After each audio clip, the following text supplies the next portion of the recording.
Batman 90, and finally Gillen March, nowhere to be found in this issue. Oh, that feels good. That does feel good. Jorge Jimenez is the artist, obviously James Tynion the fourth being the writer still.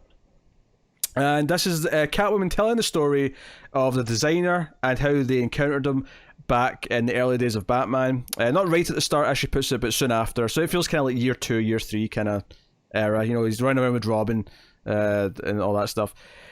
So this is how, and she's in the purple outfit, and how her and the other villains, that, you know, Penguin, Riddler, and Joker, all got these invitations to this, you know, this secret meeting. Although, just before we get to that, Harley Quinn's chasing Deathstroke with drones, and she's using a DualShock 4 to control them. I thought that was kind of funny.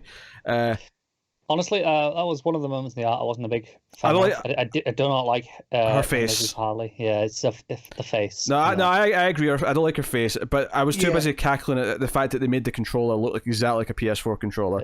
Yeah. I really like Jimenez usually, but yeah, this Harley distracted me. I will say the side profile view on the bottom is absolutely fine. Yeah, it's just the first one. It's just that evil smile she's got as she's like wearing the headset. She's doing the gamer thing. To me, it's very manga anime-esque, and I'm not a fan of that style. So, but no, the rest of it, I really don't have any issues. Jimenez is Catwoman in the purple suit, which that's up there with one of my favorite Catwoman suits because it's so simple. I think it is my favorite. That is my favorite, I think. See, I like her Master Thief one with the goggles. I like the goggles one too. The hat that makes that's my favorite Catwoman suit. This one's a close second, though, I think. But, so they get all these invitations for the designer. She goes to the pier, and the idea is that this is some guy who's like kind of like a myth to, like, you know, thieves and criminals, that he's pulled off these jobs that no one else ever believes happened. You know. So when we get to his history, did anybody else think this is Professor Moriarty? Never occurred to me. This sounds like Professor Moriarty. If he had said that, like, he suffered his greatest loss and fell off a waterfall, I would have been like, I could see it. I'm also very interested in the house. Is this a new magic house we've got going on? I think it is. I'm down. House of Secrets, House of Mysteries, House of Design. They go out to a house, kind of just in the middle of Gateway House, right? And they called it Tartarus House, which I thought Tartarus was House. Interesting, given Tartarus is, you know, entrance to the underworld. Here's the thing about the designer, right? I think his cloak is a bit over the top, but I do actually really like how simple his mask is. It's kind of a Rorschach style, just pull over your head mask with a D on it. Yeah, I kind of like that. He has a cool ass sword. Yeah, I'm down with that side of it. So, did you guys ever play Soul Calibur? Yeah, it's very much like Soul Calibur. I'm familiar with it though. I'm familiar with Soul Calibur. So basically, what happens here is that the designer, and we see sort of Catwoman's perspective, she goes in for this interview, this one-on-one with him, and the idea is that he explains to her, like, that, you know, he once had his greatest enemy, and he battled him out, and essentially he eventually won by realizing that he was always just like a little step ahead, so his, like, you know, the hero against him would always just sort of catch up and be able to, like, outsmart him. So what he had to do was spend a year and, like, go, you know, 100 steps ahead and become so much better at the game that there was no way the hero could win. So he takes Catwoman and he kind of explains, okay, so what's the biggest job you'd ever think of pulling? And then he sort of escalates, says, no, this is what you're actually capable of, and kind of explains how she could pull off this even bigger thing. And the idea is that he does the same for Riddler and the same for Penguin, right? And they come out and they're kind of talking about, oh, he kind of convinced me that I could become mayor and I could do all this with all these assassins. And Riddler's like, oh, I could set up a labyrinth the size of an entire city. It's basically, this guy's here to make the villains the best villains they could be and, like, improve their... It's almost like kind of what the villain was supposed to be to the villains, but this guy's, like, actually... kind of like good at it. So, and I love this idea that when he sees the Joker who's last, that hearing whatever the Joker actually wants to do as his big end game, or, you know, as to what, like, the worst thing he could think of, it freaks him out so much that he decides, no, I have to actually take my plans back and just kill you people, because I can't let the Joker be what he's going to be. That is actually a pretty great little idea to me. Love it. And then they asked him why, or what Joker did. He goes, all I did was tell him a joke. Like, yeah, I know, I love it. Oh man, this is the type of Joker I like. I like the clown prince. I guess I'm just tired of Snyder's completely psychotic I like Joker that has a dark sense of humor. Yeah, well, I think this is an interesting moment though, because I think Tynion generally falls into having the same Joker as Snyder, and this is before he became that. The idea that he wasn't always quite as psychotic. He kind of got there over time.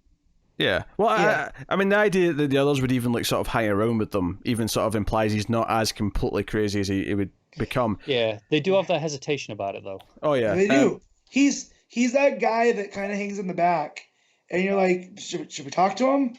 Well, we should befriend him in case he does snap. Honestly, we'll be fine. I think I would say this is easily my favorite issue of Tynion's Batman so far. It's up there. I dug this. I dug the idea that Joker ends up killing him because he snuck in a weapon, and the others like, oh, what do we do? And Penguin's like, okay, we'll cover this up. This never happened. We were never here.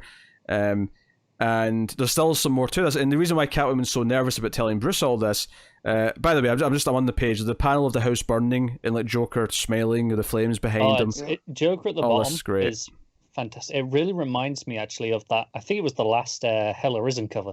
The Epting one. It reminds me a lot of that. Even just the panel at the top with the house on fire in the lake. Just looks really good. But the reason why she's so scared of telling us is that the big plan that she had, and it seems like the designer, if he's still alive and sort of coming back for revenge or whatever it is right now, the big plan she had was to actually steal from Bruce. It was to steal the Wayne fortune. That was the big job, the big task. And it's worth mentioning that it seems like in the flashback, she didn't know Batman was Bruce Wayne. This was something that was independent of her feelings for Batman. She was just like robbed from the richest guy there is. Yeah, there is, and before they know it's hitting them, she's gone. Yeah, and so it ends with Batman, grappling down, realizing that okay, he's the target. If something's going to happen, and that's it. Yeah, I love this issue. I felt like for me, this was Tynion really establishing the mythology of what he's playing with, and it felt like he's like, no, we've got this rich history, all these Gotham villains, we're going to play with that a little bit. But not in a way, because Snyder always did this thing, which I liked at first, where he was doing the history of the city and the gates of Gotham, and okay, these are the four families who built the city and the bridges and all that.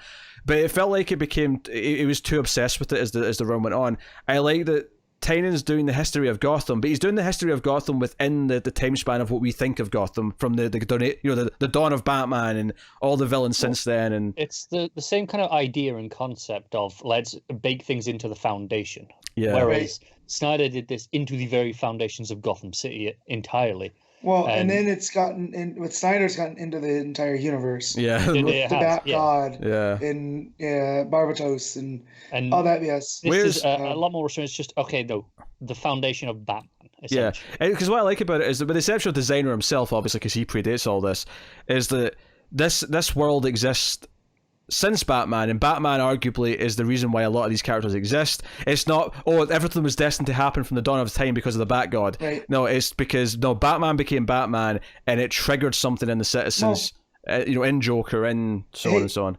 There's a word for that: escalation.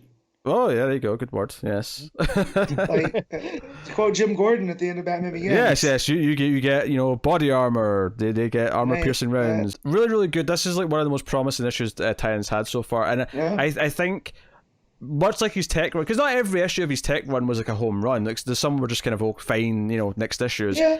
I think the sum of his run is better than the sum of its parts, where there's enough building between stuff, the characters going through changes and setting the mythology for when the big thing happens later, that it feels like a really worthwhile run to read through.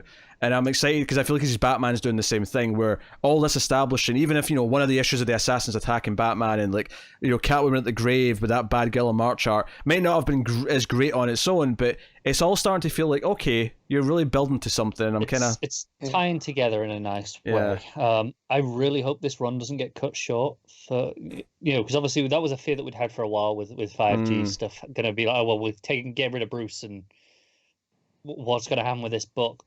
I kind of hope, okay, if we're not doing that, can Tynion just stay on it? Yeah, I don't think we're replacing Batman with anyone. I feel like Batman's still going to be Batman. That's one of the things that's not changing now because of Video. Yeah, I think Jim Lee even made a comment as such that we're not aging characters off and shuffling them off to the side. Was his words. Yeah. No, really good issue. I was into it. And Jimenez's art, obviously, I think was really solid, especially in the villains. Obviously, the Harley face at the start was a bit off, but It's probably the only moment in the issue that I didn't like the art, though. Yeah. So. Yeah. There you go. Matt, what are you giving Batman 90? I'm gonna give this a solid 8. That's good. Good score, Connor. Yeah, straight 8 from me too. Yeah, well, I'm gonna go just a little nudge higher. I would say 8.5. 8.5. I feel really, really enthusiastic after this issue.